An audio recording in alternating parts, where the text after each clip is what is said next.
ولی محمد کانجی، مرحوم حاجی اسماعیل بھائی، غلام حسین حاجی بند علی رام جی، مرحومہ حاجیانی شہر بانو بھائی بنت علی محمد بند علی رام جی، مرحومہ حاجیانی ڈاکٹر آمینہ بھائی بنت حاجی اسماعیل بھائی بند علی رام جی، مرحومہ حسن علی بھائی کریم لاکھانی، مرحومہ زویر بھائی کریم بھائی لاکھانی، مرحوم حاجی ابراہیم بھائی ویر جی ہیمانی، مرحومہ حاجیانی مریم بھائی کان لالانی۔ آپ حضرات سے خواہش ہے ان مرحومین کے لیے سال ثواب کے لیے آپ سورہ فاتحہ پڑھیں ایک بار۔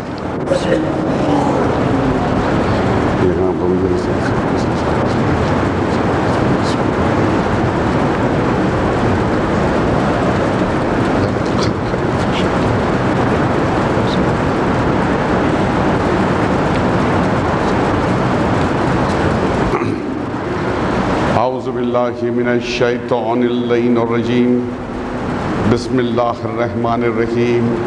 الہی عظم البلا وبرح الخفا وانکشف الغطا وانقطع الرجا وضاقت الارض ومنیت السماء وانت المستعان والیک المشتکا وعلیک المعول فی الشدۃ والرخاء۔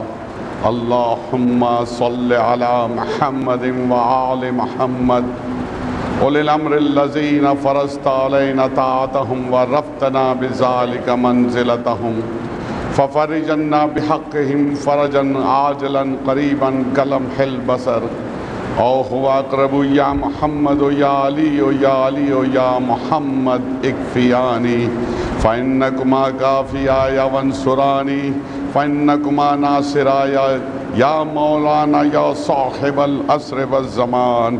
الغوث الغوث الغوث ادرکنی ادرکنی ادرکنی الساعة الساعة الساعة العجل العجل العجل یا ارحم الراحمین بحق محمد وآلہ الطاہرین صلوات۔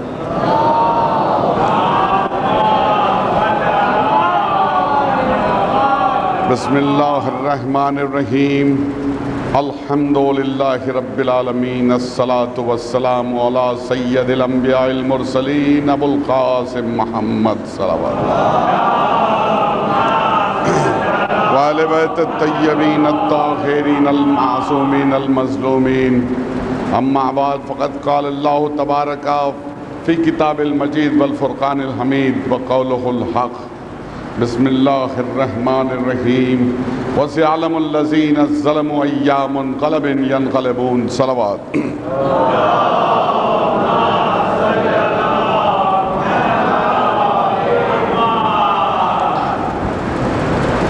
ارباب اعضاء، ارشاد رب العزت ہو رہا ہے ان قریب ظلم کرنے والے جان لیں گے کہ وہ کس کروٹ پلٹائے جاتے ہیں۔ کسی بھی قوم میں ظالم کو اچھی نگاہ سے نہیں دیکھا جاتا، ظلم کرنے والوں کو اللہ بھی دوست نہیں رکھتا۔ لا یحب اللہ الظالمون، اللہ تو ظلم کرنے والوں کو دوست ہی نہیں رکھتا۔ تو انسان ظالم پیدا ہوتا نہیں، اگر اللہ ظالموں کو دوست نہیں رکھتا تو اللہ ظالم پیدا بھی نہیں کرتا ہے، ورنہ انصاف کا تقاضا تو یہ ہے کہ اللہ ظلم کرنے والوں کو اگر پیدا کرے تو پھر اللہ فیصلہ کیسے سنائے گا ان کے خلاف؟ کہیں گے نا کہ بھائی تم نے ہی ہم کو پیدا کیا۔ ایک منطق ہے، کچھ لوگ کہتے ہیں کہ بھائی یہ جو کرتا ہے اللہ ہی کرتا ہے، اور دلیل بہت بڑھیا دیتے ہیں کہ ایک پتا بھی نہیں ہل سکتا اگر اللہ نہ چاہے تو۔ بے شک بات تو بالکل مناسب ہے، اللہ اگر نہ چاہے تو ایک پتا بھی نہیں ہل سکتا۔ دیکھیے یہ یزید کو معاویہ کو بچانے کی دلیل ہے۔ اور بھائی جو کربلا کے میدان میں ہوا وہ من جانب اللہ ہے. اگر اللہ نہیں چاہتا تو واقع کربلا کیسے ہوتا بھائی؟ کس کی مجال ہے جو حسین کی طرف تیر چلا دے؟ یہ تو جو کچھ ہوا کربلا میں من جانب اللہ ہوا، بغیر اللہ کی مرضی کے تو پتہ بھی نہیں ہل سکتا. بہترین دلیل دی. اور اسی دلیل اور ایسے ہی دلیلوں سے نوجوانوں کو بہکایا جاتا ہے کہ اگر اللہ نہ چاہے تو پتہ بھی نہیں ہلے. اور تو جو کربلا میں ہوا وہ اللہ نے چاہا وہ ہوا. بھائی اس میں بہت خوشی کی بات ہے. اس میں پیٹتے کیوں ہو، ماتم کیوں کرتے ہو، روتے کیوں ہو؟ درجہ یزید ہی کی وجہ سے، یزید کی وجہ سے حسین درجہ شہادت پر فائز ہوئے. اللہ اکبر. کیا مرتبہ ملا یزید کی طرف سے حسین کو کہ وہ درجہ شہادت پر فائز ہوئے. اور جو درجہ شہادت پر، تو خبردار انہیں مردہ مت کہنا، وہ زندہ ہے. تو یہ کس کی وجہ سے زندہ ہیں، کس کی وجہ سے رزق پا رہے ہیں؟ اللہ کی طرف سے نا. تو یزید کو کیوں برا کہتے ہو بھائی؟ تو امام حسین کو درجہ شہادت نصیب ہوئی یزید کی وجہ سے، اور اللہ اگر نہیں چاہتا تو ایک پتہ بھی نہیں ہل سکتا تھا. سبحان اللہ، کتنی بہترین دلیل ہے.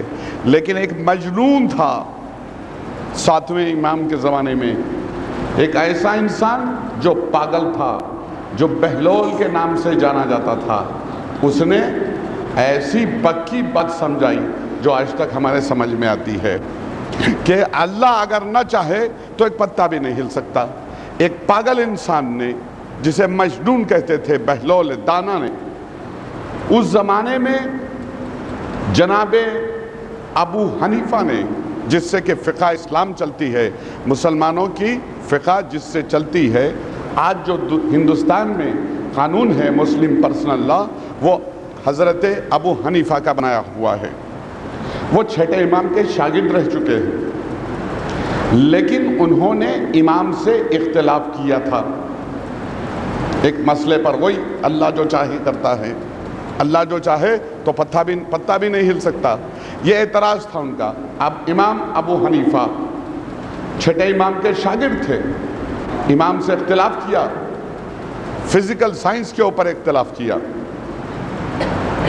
کہ یہ اپنا رسول اللہ، فزیکل سائنس تو یہ کہتی ہے کہ اگر کسی چیز کا وجود ہے، کوئی آبجیکٹ ہے تو وہ دکھائی دینا چاہیے. بات بڑی بالکل سیدھی ہے. کسی چیز کا وجود ہے، آبجیکٹ ہے، گھڑی ہے، دکھائی دیتی ہے، ممبر ہے، دکھائی دیتا ہے، مائکروفون ہے، دکھائی دیتا ہے. تو جو بھی چیز کی وجود ہے کسی چیز کا، اسے دکھائی دینا چاہیے. فزیکل سائنس آپ ہی نے بتایا ہے، یہ اپنا رسول اللہ آپ ہی نے پڑھایا ہے فزیکل سائنس، کہ جو چیز کا کسی کا وجود ہو تو وہ دکھائی دینا چاہیے. یہ اپنا رسول اللہ، اگر اللہ کا وجود ہے، دیکھیں بات کتنی بڑھیا ہے. فزیکل سائنس کہ اگر اللہ کا وجود ہے تو اللہ کو دکھائی دینا چاہیے، ہے نا. جب وجود ہے تو دکھائی دے.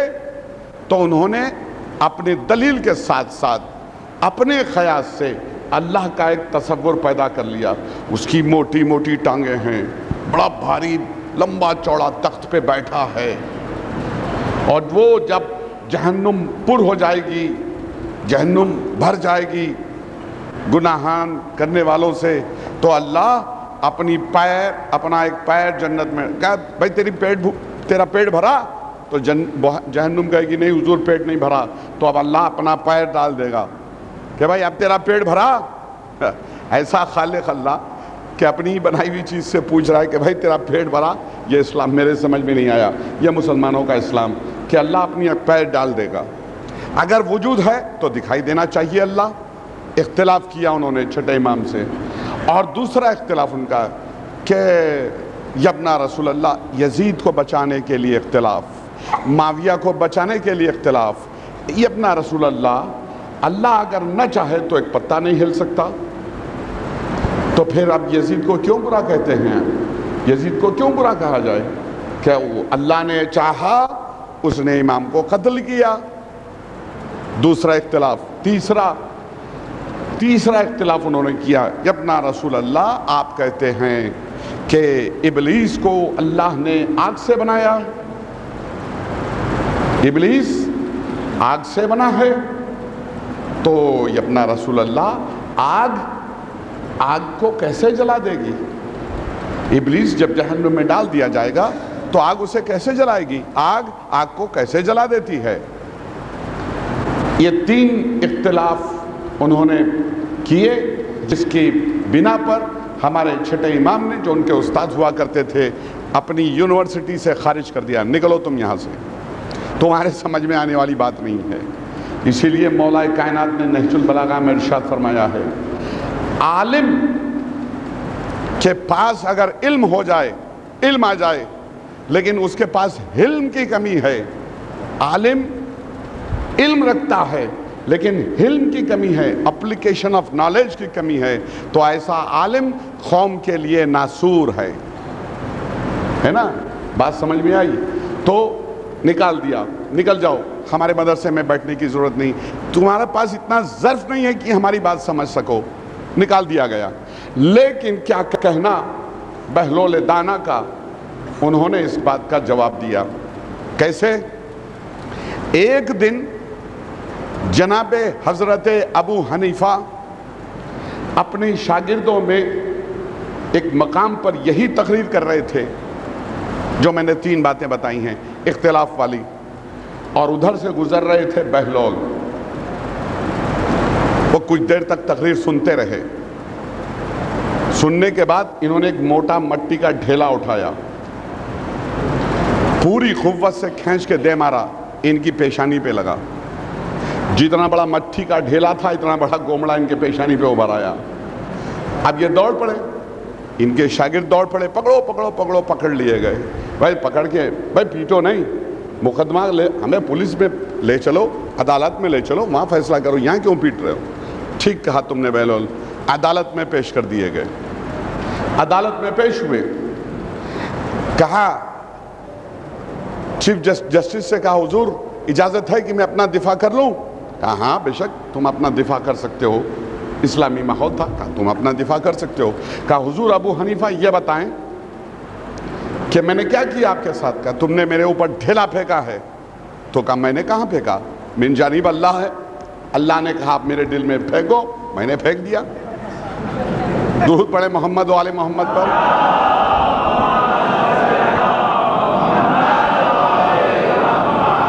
کہا اچھا ابو حنیفہ ڈھیلا میں نے پھینکا؟ ہاں تم نے پھینکا ڈھیلا۔ کہا کیا تو اس سے کیا ہوا ریاکشن؟ کہا مجھے درد ہوا، درد ہے مجھے۔ تو کہا وجود ہے درد کا، دکھائیں آپ درد کیسا ہوتا ہے، اگر درد ہو رہا ہے تو درد دکھائیے، کیسا ہوتا ہے درد؟ درد کہاں دکھایا جائے؟ کوئی چیز کا وجود ہو تو دکھائی دے، بتاؤ درد کیسا ہے، وجود ہے نا درد کا تمہارے سر میں، بتاؤ درد کیسا ہے۔ کہا اچھا اے ابو حنیفہ میں نے کس چیز سے مارا تمہیں؟ کہا مٹی کے ڈھیلے سے۔ تم کس چیز کے بنے ہو؟ مٹی کے۔ پھر مٹی نے مٹی کو نقصان کیسے پہنچایا؟ درود پڑھے محمد و آل محمد۔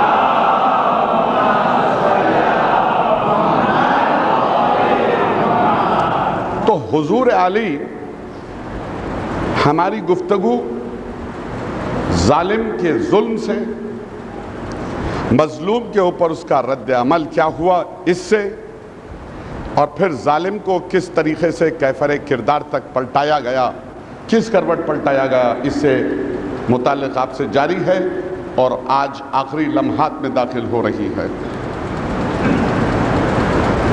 کل ہماری گفتگو آخر میں یہاں تک پہنچی تھی کہ جس وقت جناب مختار ابن عبید ثقفی کی حکومت مضبوط اور مستحکم ہو چلی تھی اور گرفتاریوں کے سلسلے جاری ہوئے تھے، تو ان کے دربار میں ایک دن ایک ایسا لعین، ایک ایسا شقی پیش کیا گیا جس کا نام تھا مرہ ابن منظر ابدی، کہ کربلا کے میدان میں اس نے وہ ظلم ڈھایا ہے جس کی بنا پہ حسین نے کہا میرے لال تیرے بعد میری کمر ٹوٹ گئی، میرے لال تیرے بعد مجھے دکھائی نہیں دیتا۔ گرفتار کر کے پیش کیا گیا، اس نے اپنے اقبال جرم کیا، بتایا کہ کس طریقے سے جناب قاسم ابن حسن کو لڑتا ہوا دیکھنے کے بعد، قاسم کو ارزق شامی کو دو ٹکڑے کرتے ہوئے دیکھنے کے بعد ہماری فوجوں میں اور ہمارے سپاہیوں میں، ہمارے پہلوانوں میں کسی میں اتنی ہمت اور جرات نہ تھی کہ نکل کے چھوٹے سے قاسم کے سامنے آ کے مقابلہ کر پاتا۔ یہ تو حسین کا کڑیل جوان تھا مختار، یہ تو حسین کا کڑیل جوان تھا۔ کڑیل جوان جب بھی میمنے میں آ کے یہ کہتا تھا کہ ہے تم میں کوئی بہادر تو مجھ سے لڑے، نکل کے آئے، کوئی نکل کے نہیں آتا تھا تو علی اکبر خود میمنے میں گھس پڑتے تھے۔ جب میمنے میں گھس پڑتے تھے تو میمنے میں بھگدڑ مچ جاتی تھی، سپاہی ادھر ادھر دوڑنے لگتے تھے، تو جناب علی اکبر ایک خاص زاویے سے اپنے گھوڑے کو قلب لشکر طرف موڑتے تھے۔ یہ تو بھاگ رہے ہیں، ان سے کیا مقابلہ؟ قلب لشکر کی طرف جیسے ہی وہ گھومتے تھے، مرہ ابن منظر ابدی کہتا ہے اے امیر مختار، ہر بار میں نے 3-4 بار یہ محسوس کر لیا کہ جناب حضرت علی اکبر ایک خاص دوری پر خاص زاویے سے میمنے میں گھسنے کے بعد قلب لشکر کی طرف مڑتے ہیں۔ وہاں چند لاشیں پڑی ہوئی تھیں، میں ان لاشوں کے درمیان میں لیٹ گیا۔ بظاہر علی اکبر کی نگاہیں مجھ پر نہیں پڑیں، شاید انہوں نے یہ سمجھا ہو کہ یہ مرا پڑا ہے، لیکن جب علی اکبر نے اپنے گھوڑے کو کاوا کر کے قلب لشکر کی طرف موڑا، میں چپ چاپ پیچھے سے اٹھا۔ میں نے دیکھ لیا تھا ان کی پیٹھ زرہ سے کھلی ہوئی تھی۔ علی اکبر نے سامنے تو زرہ پہنی تھی لیکن پیٹھ پہ زرہ نہیں پہنتے تھے۔ خاندان بنی ہاشم کے کوئی بھی لوگ خیبر کی جنگ کے بعد کبھی کسی بنی ہاشم کے نوجوان نے پیٹھ پہ زرہ نہیں باندھی تھی۔ علی اکبر کی پیٹھ بھی ننگی تھی، زرہ نہیں پہنے ہوئے تھے۔ وہ مرہ ابن منظر ابدی کہتا ہے میں اپنی جگہ سے اٹھا، میں نے نیزہ تان کے علی اکبر کے پیٹھ میں مارا، نیزہ علی اکبر کے پیٹھ میں پیوست ہوا۔ کسی میں ہمت نہیں تھی کہ علی اکبر کے سامنے آ کے مقابلہ کرتا۔ نیزہ علی اکبر کے پیٹھ میں لگا۔ ظالم اپنے ظلم کی داستان بتلا رہا ہے۔ مختار کا دربار ہے، کوہرام مچا، رونے پیٹنے کی صدائیں بلند ہوئیں۔ ظالم کی اپنی زبانی، مظلوم کے اوپر اس کا رد عمل دیکھیے۔ علی اکبر نے نیزہ لگتے ہی گھوم کے دیکھنے کی کوشش کی، مڑ کے دیکھنے کی کوشش کی، کس نے یہ بدتمیزی کی ہے، کون ہے جس نے مجھے پیچھے سے مجھ پر حملہ کیا ہے۔ تلوار لے کے جب بڑی تیزی سے پیچھے کی طرف جھپٹے تو جو پیٹھ میں نیزہ لگا جھول رہا تھا نا، وہ بائیں طرف کو جھول گیا۔ نیزہ بائیں طرف کو جھولا، علی نیزہ بھاری تھا، نیزہ طویل تھا، پیٹھ میں لگا، نیزہ گھوم گیا، نیزہ بائیں طرف کو آیا۔ علی اکبر گھوڑے پر اپنے آپ کو سنبھال نہیں پائے، علی اکبر زمین کربلا پر گرے۔ جب علی اکبر زمین کربلا پہ یوں گرے دوستو کہ پہلا نیزہ زمین پہ لگا، نیزے کے اوپر علی اکبر گر پڑے، نیزے کے اوپر۔ دشمن بتا رہا ہے مرہ ابن منظر ابدی، علی اکبر نیزے کے اوپر گر پڑے۔ ان کے اپنے وزن سے نیزہ جو پیٹھ میں پیوست ہوا تھا وہ ٹوٹ گیا، اور نیزہ ٹوٹنے اور مظلوم کے اوپر اس کا رد عمل کیا ہوا؟ نیزہ جو پیٹھ میں لگا تھا نا، گرنے کے بعد اس کی یعنی سینے کے باہر نکل آئی۔ تبھی حسین کا عمل دیکھیے مظلوم کے اوپر، اس ظلم کا رد عمل کیا ہوا؟ حسین نے اپنے بیٹے کے سینے سے نیزے کی یعنی کیسے نکالی؟ ذرا ملاحظہ فرمائیں آپ حضرات۔ اللہ اکبر، اللہ اکبر۔ حسین نے، دشمن کہتا ہے، حسین نے اپنا بایاں گھٹنا زمین کربلا پر ٹکایا، مضبوطی سے اپنا بایاں پیر زمین کربلا پر ٹکایا، دونوں ہاتھوں سے اپنے جوان بیٹے کی کلائیاں تھامی، یا علی کہہ کے ہاتھوں کو ہٹایا۔ جب نیزے کا پھل دکھائی دیا نا تو پھر اب حسین نے اپنے بائیں ہاتھ سے اپنے بیٹے کے سینے کو دبایا، داہنے ہاتھ سے برچھی کی ٹوٹی ہوئی انی تھامی، آسمان کی طرف دیکھا، یا علی کہہ کے برچھی کا پھل نکالا۔ دشمن کہتا ہے حسین نے بڑی عجیب انداز اپنایا، حسین نے بڑا عجیب و غریب انداز اپنایا. ہر زخمی سپاہی کو جب دوسرا سپاہی لے کے چلتا ہے تو اسے گود میں یوں اٹھا لیا جاتا ہے کہ زخمی سپاہی کے دونوں ہاتھ اٹھانے والے کی پشت پہ جھولتے رہتے ہیں. علی اکبر کو اٹھانے کا نیا انداز حسین نے اپنایا. ظالم کہتا ہے حسین نے برچھی نکالنے کے بعد اپنے بیٹے علی اکبر کو یوں اٹھایا کہ علی اکبر کا سینہ اپنے سینے سے دبا لیا اور دونوں ہاتھوں سے علی اکبر کے پشت تھام لی حسین نے, اور اب یوں لے کے چلے حسین کہ علی اکبر کے پیر زمین کربلا پہ خط چلتے چل رہے ہیں, لکیر کھینچتے جا رہے ہیں ریت میں. پوچھنے والے نے پوچھا, اے حسین اپنے زخمی کو اٹھانے کا یہ کیا طریقہ ہے؟ اجرکم علی الحسین, اے حسین اپنے زخمی کو اٹھانے کا عجیب طریقہ تم نے اپنایا. فوجی تو یوں اٹھاتے ہیں, تم عجیب انداز میں اپنے بیٹے کو لے کے جا رہے ہو.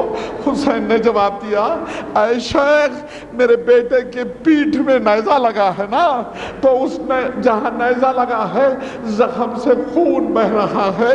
میں چاہتا ہوں کہ میرے بیٹے کے زخم کا جو خون بہ رہا ہے اسے اپنے ہاتھوں سے دبا لوں, اور سینے سے سینہ اس لیے دبائے ہوئے ہوں کہ میرے بیٹے کے سینے سے میں نے برچھی نکالی ہے, خون کا فوارہ ابل رہا ہے. میں چاہوں کہ زیادہ سے زیادہ دیر تک اپنے بیٹے کو زندہ سانسیں لیتا ہوا دیکھ سکوں, اس لیے اپنے سینے سے اس کا سینہ دبا لیا ہے.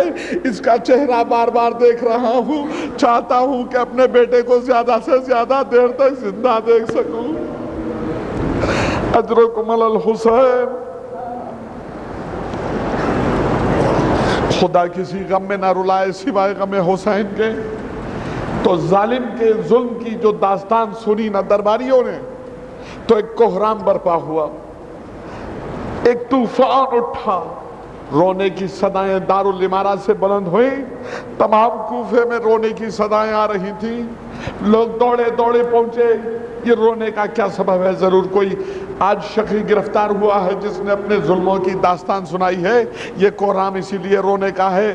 دیکھنے والے بھی جمع ہوئے اور ظالم نے اپنے ظلم کی داستان بتائی کہ حسین کے بیٹے کے اوپر اس نے کیا ظلم کیا تھا. اللہ اکبر. اب ابراہیم اٹھے, کہا کیوں مرہ ابن منظر ابدی, تو سمجھتا ہے کہ تو بہترین نیزہ چلانے والا ہے؟ کیا تو سمجھتا ہے کہ دنیا میں تو ہی نیزہ چلا سکتا ہے؟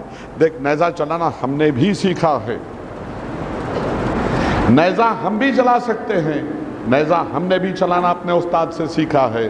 اے مرہ ابن منظر ابدی, یہ بتا کہ تو نے کتنی دور سے کتنے فاصلے سے علی اکبر کے اوپر نیزہ پھینکا تھا؟ اس نے وہ فاصلہ بتایا کہ میں نے اتنی دور سے علی اکبر کے اوپر نیزہ پھینک کے مارا تھا.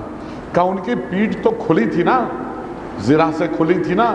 کہا ہاں, ان کی پیٹھ کے اوپر انہوں نے زرہ نہیں پہنی ہوئی تھی. کہا اچھا, میں تجھے اب اجازت دیتا ہوں کہ تو اپنے آپ کو جتنا لوہے میں ڈبا سکتا ہو ڈبا لے. اے مرہ ابن منظر ابدی, اپنے آپ کو تو محفوظ کرنے کے لیے جتنا تو سمجھتا ہے مناسب اپنے آپ کو لوہے میں ڈبا لے. اس نے دوہری زرہ پیٹھ پہ پہنی, دوہری زرہ سامنے کی جانب پہنی. کہا کتنی دور پہ سے تو نے چلایا تھا نیزہ؟ اتنی دور سے. کہا اور دور چلا جا, اتنی دور چلا جا جہاں تک کہ تو سمجھتا ہے کہ میرے نیزے سے تو اپنے آپ کو محفوظ رکھ سکتا ہے. کافی دور وہ چلا گیا. اس کے بعد حضرت ابراہیم نے, مالک اشتر کے بیٹے نے, علی مرتضیٰ کے شاگرد نے ایسا نیزہ پھینک کے مارا, ایسا نیزہ پھینک کے مارا. نیزہ اس کے پشت میں اس کی دوہری زرہ کو کاٹتا ہوا, اس کے جسم سے نکلتا ہوا, آگے کی دوہری زرہ کو چیرتا ہوا دیوار میں پیوست ہو گیا, اور مرہ ابن منظر ابدی واصل جہنم ہوا. درود پڑھے محمد و آل محمد.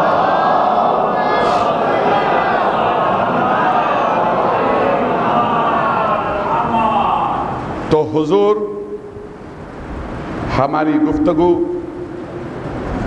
کل یہاں تک پہنچی تھی کہ عبداللہ ابن مطیع واصل جہنم ہوا,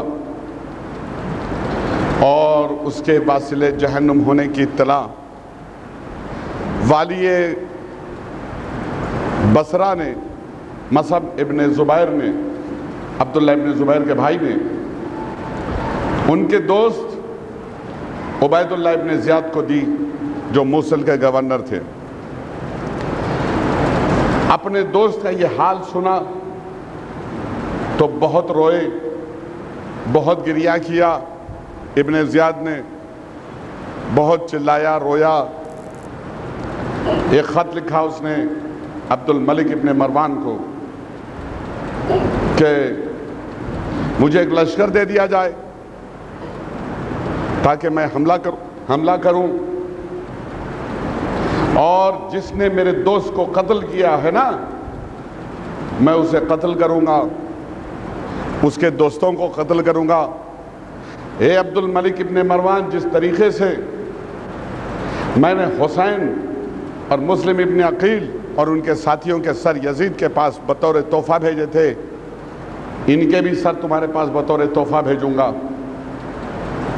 اور کوفے میں تمہارا سکہ رائج کروں گا، تمہارا پرچم لہرا دوں گا، تمہاری حکومت قائم کر دوں گا۔ عبد الملک ابن مروان نے جواب دیا، تو اپنی جگہ بیٹھا رہے، یہ تیرے بس کی بات نہیں ہے کہ تو ابراہیم یا مختار پہ قابو پالے، اور تقریر کی کہ کوئی تم میں ایسا ہے کہ بغض میں، علی اور اہل بیت کے بغض میں اپنا کوئی ثانی نہ رکھتا ہو، جس کی کوئی مثال نہ ہو۔ تو ان کے چچا عامر ابن ربیعہ اٹھ کھڑے ہوئے کہ اے بھتیجے، تو جانتا ہے اہل بیت سے مجھے کس قدر بغض ہے۔ 3 لاکھ کا لشکر لے کے چلے، احتیاط میں نے بتا دی کل تقریر میں، لیکن اتفاق کی بات یہ ہے کہ یہ 3 لاکھ کا لشکر 16,000 کے لشکر سے کوفے کے ہار گیا۔ بھگدڑ مچی صحرا میں، 3 لاکھ میں سے 2 لاکھ سے زیادہ تو تہ تیغ کر دیے گئے، کچھ جو بھاگے تھے ریگستان میں، صحرا میں بھٹک کر بھوک اور پیاس سے ہلاک ہو گئے۔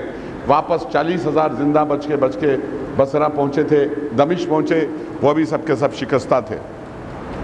آج ہماری گفتگو کا سلسلہ اس کے آگے چلے گا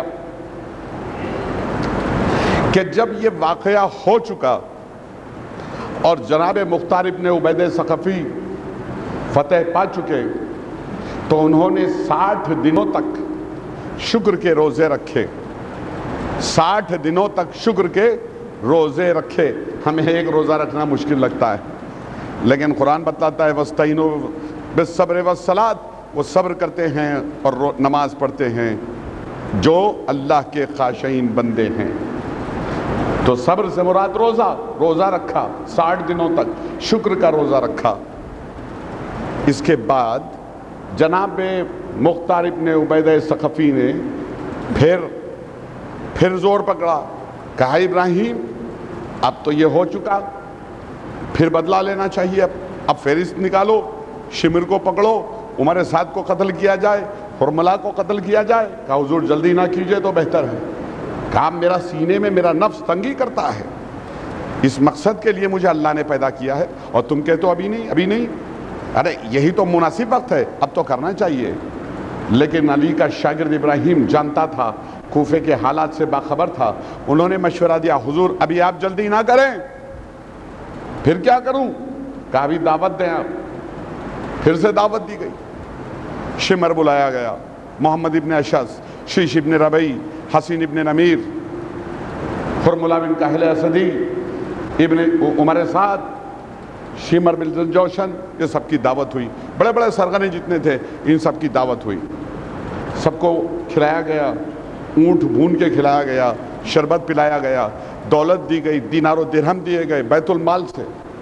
اس کے بعد محمد ابن اشعث عمر ابن عبید اللہ ابن زیاد کے وقت فرار کر کے کوفے سے بصرہ پہنچ گیا تھا، مصعب ابن زبیر کے پاس پہنچ گیا تھا، آج وہ وہاں مقیم ہے، وہاں رکا ہے۔ کربلا کا سرغنہ محمد ابن اشعث، بتا دیا میں نے اس کے بارے میں، اس کی بہن جادہ بنت اشعث نے ہمارے دوسرے امام کو زہر دے کے شہید کیا تھا۔ ایسا آدمی پہنچ گیا، کہا ابراہیم نے یار پہلے اسے بلایا جائے، محمد ابن اشعث کو بلاؤ کسی طریقے سے، کوفے میں بلا لیا جائے۔ کیسے بلایا جائے؟ کہا خط لکھو۔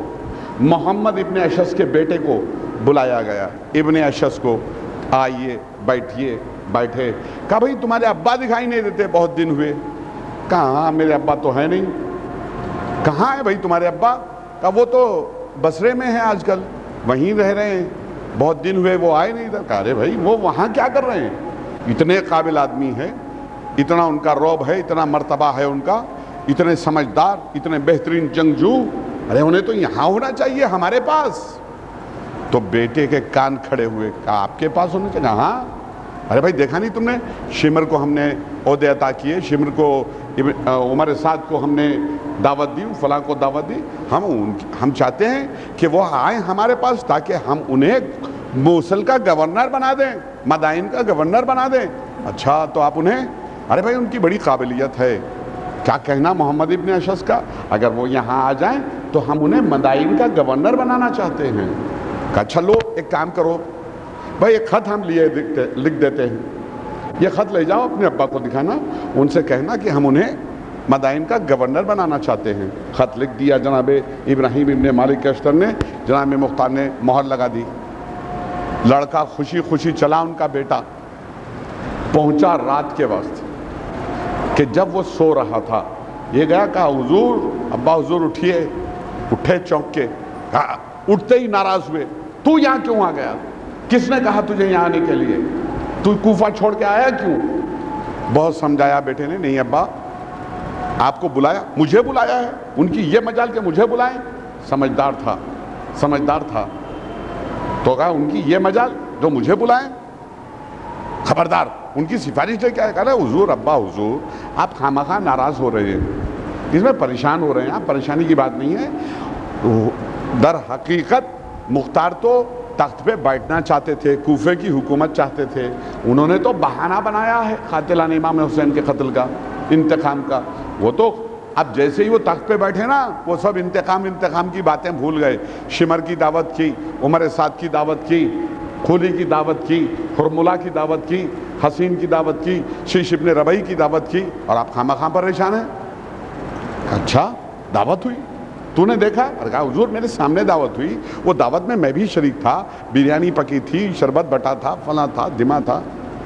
اچھا تو چلو, اگر یہ بات ہے تو چلو میں چلتا ہوں. آئے, درود پڑھیں محمد والے محمد.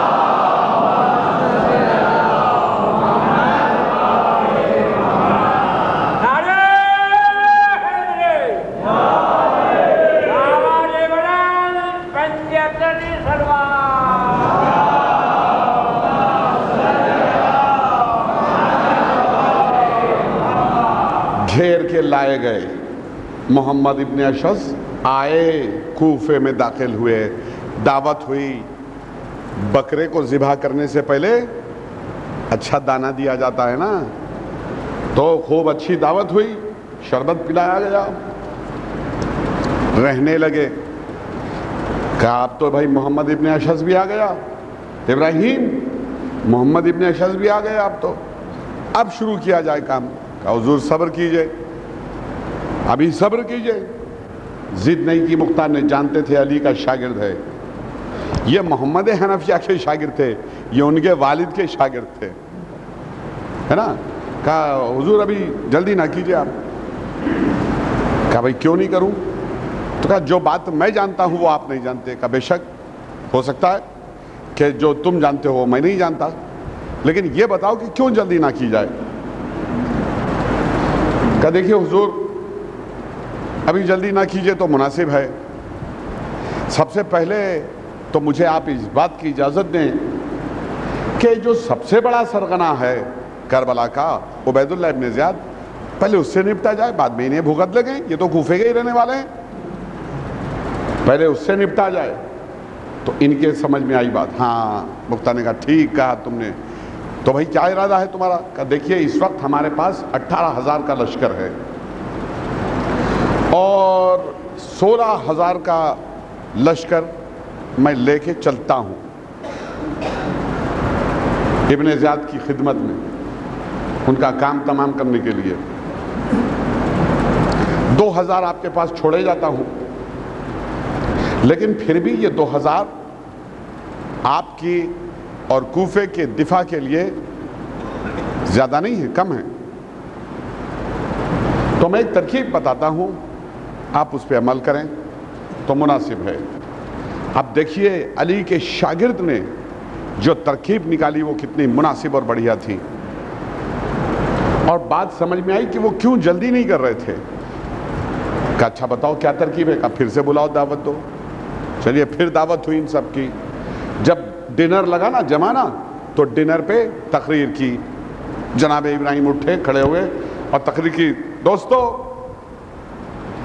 آپ تمام حاضرین جانتے ہیں کہ اس وقت کوفے میں فوجی طاقت کتنی ہے؟ ہاں سب جانتے ہیں، سب جانتے ہیں۔ کہ دیکھو میں چاہتا ہوں کہ ابن موصل جو بڑا زرخیز علاقہ ہے عراق کا، میں چاہتا ہوں کہ موصل کو بھی ہماری عملداری میں شامل کیا جائے، اسے کیپچر کیا جائے، کانکر کیا جائے۔ مطلب یہ تھا کہ ابن زیاد کا کام تمام کیا جائے۔ کہا میں چاہتا ہوں کہ موصل کو بھی اپنی عملداری میں داخل کیا جائے، تو میں لشکر کشی کروں گا، اٹیک کرنا چاہتا ہوں، حملہ کرنا چاہتا ہوں، موصل کو اپنی عملداری میں داخل کرنا چاہتا ہوں۔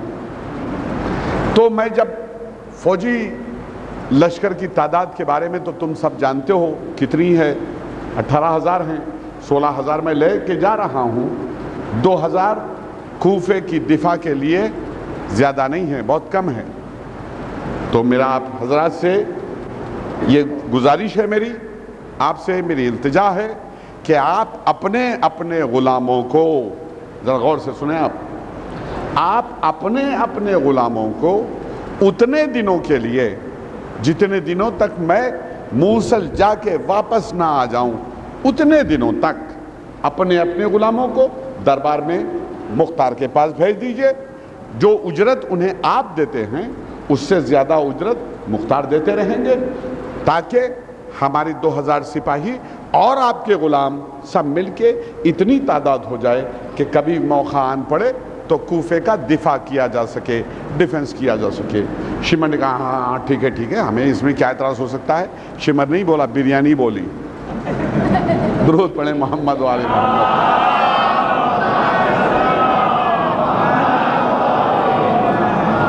سبوں نے ایک زبان ہو کے کہا ہمیں کیا اعتراض ہو سکتا ہے، ہمیں کیا اعتراض ہو سکتا ہے؟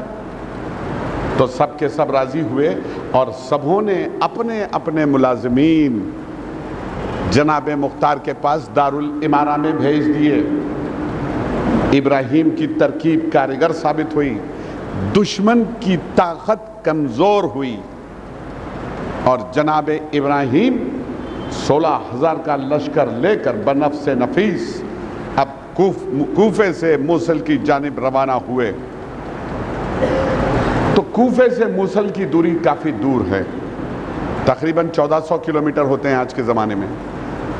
تو طریقہ کار یہ تھا جناب ابراہیم ابن مالک اشتر کے لڑنے کا کہ جب کبھی کسی جنگ کے لیے نکلتے تھے تو جلدی سے جلدی اپنے آپ کو اپنے مقصد پہ ڈال دینے کی کوشش میں ہوتے تھے، یعنی یہ کہ وہ راستے جو لوگ مہینوں میں طے کرتے ہیں جناب ابراہیم گھنٹوں ہفتوں میں طے کرتے تھے، تاکہ جلد سے جلد اپنے مقصد پہ پہنچا جا سکے۔ اور یہ طریقہ سکھلایا تھا انہیں ان کے استاد نے کہ اپنے مقصد پہ ٹوٹ پڑو، جان پڑو، موت کی پرواہ مت کرو۔ کہا تھا صفین میں اپنے دوسرے امام سے علی نے اس وقت جب کہ محمد حنفیہ سے یہ ترکیب بتلائی، اور جناب جو ترکیب جنگ کی محمد حنفیہ کو جو درس دیا ہے صفین میں مولا کائنات نے، وہ آج بھی ہر مدرسے میں، پولیس میں، ٹریننگ میں، فوج میں سکھلایا جاتا ہے۔ وہ کیا درس ہے جو مولا کائنات نے دیا جناب محمد حنفیہ کو، آج بھی دنیا اس پہ عمل کر رہی ہے۔ اور یہ تو بعد میں پتا چلا، یہ درس کے بارے میں مولا کائنات کے تو مجھے بعد میں پتا چلا، جس وقت میں ٹریننگ میں تھا، جس وقت میں APSP Andhra Pradesh special police battalion کی 1st بٹالین میں ٹریننگ میں تھا، تو ہمارے استاد محترم ایک دن ہمیں بینٹ فائٹنگ کی ٹریننگ دینے کے لیے میدان میں تشریف لائے۔ کہا بینٹ فائٹنگ، چھرا، رائفل کے سامنے جو چھرا لگا ہوتا ہے دشمن کے اوپر، اس سے کس طریقے سے حملہ کرنا چاہیے، بینٹ فائٹنگ کیسے کی جاتی ہے، اس کی ٹریننگ شروع ہوئی ہمارے ٹریننگ کالج میں. استاد محترم نے تقریر کی. دیکھو سب سے پہلی بات، مضبوطی سے ہاتھ رائفل کی بٹ پہ جمع رہے، دوسرے ہاتھ کی نال مضبوطی سے تھامے رہو، دانت پہ دانت جمائے رکھنا، نگاہ دشمن کی آخری صف پہ رکھنا. خبردار، یہ سامنے والوں کو مارنا نہیں ہے، تمہیں وہاں تک پہنچنا، وہ تمہارا مقصد ہے. دشمن کی آخری صف پہ اپنی نگاہ رکھنا. خبردار، دانت پہ دانت جمائے رکھنا، مضبوطی سے ہاتھ ہتھیار پہ جمائے رکھنا، نگاہ دشمن کی آخری صف پہ رکھنا. مولا کائنات، بعد میں پتہ چلا استاد محترم نے بتلایا، یہ حضور کیوں دبائے رکھوں ہاتھ، کیوں دانت پہ دانت جمانے سے کیا فائدہ ہوتا ہے؟ تو استاد نے ٹریننگ میں بتلایا، بیوقوفو، دانت پہ دانت جمائے رکھنے سے سر کی ہڈیاں جو ہوتی ہیں، مسلس ہوتے ہیں، وہ مضبوط جکڑے رہتے ہیں. اگر کوئی تمہارے سر کے اوپر حملہ کر دے، اگر تمہارے سر کے اوپر کوئی چیز بھاری سی دے مارے تو وہ چیز پھسل جاتی ہے. اور یہی ترکیب محمد حنفیہ کو ان کے والد علی مرتضیٰ صفین میں بتلا رہے ہیں. اور یہی ترکیب بھگوان کرشن نے مہا بھارت کے یدھ میں ارجن کو بتلائی. یہی اپدیش بھگوان کرشن نے اپنے مہا بھارت کے یدھ میں ارجن کو دیا تھا. ہے ارجن، اپنے اسلحے پہ ہاتھ مضبوطی سے جمائے رکھنا، دانت پہ دانت جمائے رکھنا، نگاہ دشمن کی آخری صف پہ رکھنا. ارجن، ہے ارجن، یہ جو اگلی صفوں میں تمہیں دکھائی دیتے ہیں نا، تمہارے عزیز، تمہارے رشتہ دار، تمہارے استاد، ان کی زندگی تو کھڑ بھنگور ہے. اے ارجن، یہ تو چند لمحوں میں مرنے والے ہیں، تمہارا مقصد تو وہاں تک پہنچنا چاہیے تھا. یہ بات جناب کرشن کی، بھگوان کرشن کی میں نے اس لیے آپ کو سنائی کہ میں نے ایک کتاب پڑھی جس کا نام ہے کوكب دری، اہل سنت الجماعت کے لکھے ہوئی ایک حضرت کی کتاب ہے. اس میں وہ چند ایسے خطبے انہوں نے لکھ دیے ہیں جو اتفاقاً نہج البلاغہ میں درج نہیں ہیں. کہتے ہیں مولا کائنات، اے سلمان، مجھے فلاں جگہ پر لوگ حیدر کے نام سے جانتے ہیں، مجھے وہاں اس مقام پہ علی کے نام سے جانتے ہیں، وہاں مجھے ایلیا کے نام سے لوگ جانتے ہیں، ہند میں لوگ مجھے کرشن کے نام سے جانتے ہیں. درود پڑھے محمد و آل محمد.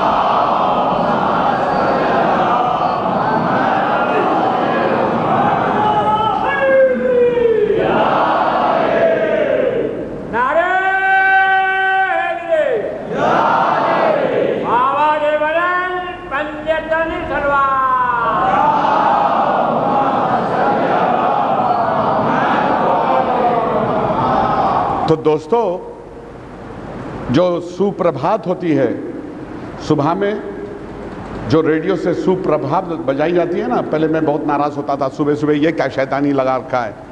لیکن جب اس کا ترجمہ مجھے پتا چلا نا، اس کا ٹرانسلیشن، تو دل خوش ہو گیا. کیا کہتے ہیں سپربھات میں؟ پتا ہے آپ کو؟ کبھی برا نہیں ماننا چاہیے. سپربھات میں، سپربھات جو صبح صبح بجائی جاتی ہے نا، اس میں ہے، ہے ایشور، ہے بھگوان، جب کچھ نہ تھا تو تو تھا، نہ یہ آسمان تھے مگر تو تھا، نہ یہ دریا تھی تو تھا، نہ یہ پہاڑ تھے مگر تو تھا. تو ہی ہے جس نے آسمانوں کو کھڑا کیا، تو ہی ہے جس نے پروتوں کو پیدا کیا. یہ سپربھات ہوتی ہے. اس کو برا نہیں ماننا چاہیے. سمجھو، کوئی مذہب برا اس دنیا میں برا نہیں ہے. ہر مذہب اچھائی سکھلاتا ہے. اس کی اچھائیوں کو آپ لے لیں، برائیوں کو چھوڑ دیں. برائیاں داخل کر دی گئی ہیں، مذہب تو اچھے تھے، برائیاں ماننے والوں داخل. اسی لیے جارج برنارڈ شاہ نے کہا سب سے بہترین مذہب اسلام ہے، سب سے بدترین ماننے والے مسلمان ہیں. سب سے بہترین مذہب دنیا کا اسلام ہے، اور سب سے بدترین کسی مذہب کے ماننے والے مسلمان ہیں. دیکھ لیجئے آپ، مسلمان کیا ہے؟ کسی کا مال دبا دینا، یہ مسلمان ہے. جھوٹ بگنا، مسلمان ہے. انشاءاللہ میں ضرور آؤں گا، اس کا مطلب یہ ہے وہ نہیں آئیں گے. تو یہ ہے آج کا مسلمان. تو بھگوان کرشن نے کیا کیا تھا؟ بھگوان کرشن نے کیا کیا تھا؟ بات آئی ہے تو چھوٹے بھائیوں کے لیے تقریر کر رہا ہوں. بزرگ مجھ سے بہتر جانتے ہیں. چھوٹے بھائیوں کے لیے بتاؤں. بھگوان کرشن نے ایک دن، مجھے لگی بات کوكب دری کی درست ہے کہ مولا نے ارشاد فرمایا ہند میں لوگ مجھے کرشن کے نام سے جانتے ہیں. تو اب کرشن کا وہ روپ مت دیکھیے جو ہندوؤں نے بنا دیا ہے کہ وہ گوپیوں کے کپڑے لے جایا کرتے تھے، مکھن چرا کے کھا لیا کرتے تھے. تو یہ تو داخل کر دیا گیا ہے.